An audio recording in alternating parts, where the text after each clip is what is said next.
All right, time for your daily dose of Neville Goddard, reading from The Power of Awareness. We're focusing on attention.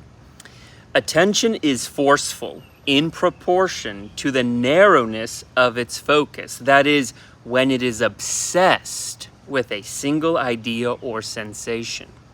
It is steadied and powerfully focused only by such an adjustment of the mind as permits you to see one thing only. For you steady the attention and increase its power by confining it.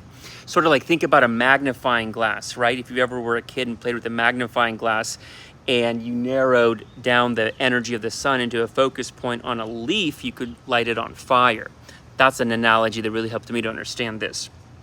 He goes on to say, the desire which realizes itself is always a desire upon which attention is exclusively concentrated, for an idea is endowed with power only in proportion to the degree of attention fixed on it.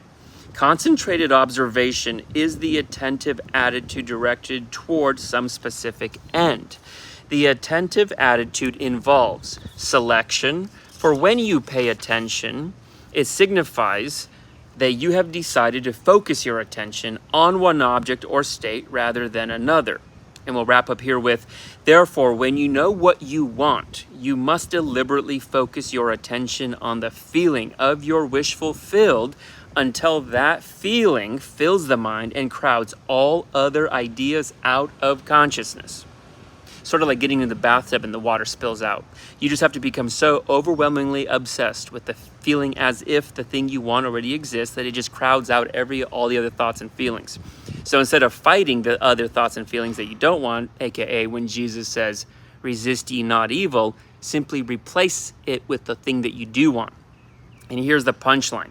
The power of attention is the measure of your inner force. Right? The power of the attention you're going to be able to focus narrowly, as he said earlier, is your inner force. I want to say this. You really have to want something. You have to have true, genuine desire for something. You have to love what the idea of and the reality of what it is that you want, because that's what's going to give you the power to constantly and relentlessly focus and obsess on it. Does that make sense? You have to, and that's where that inner force and power is going to naturally come from, right? Is because you love it, you want it. You got to come at this with real, intense, burning, passionate desire.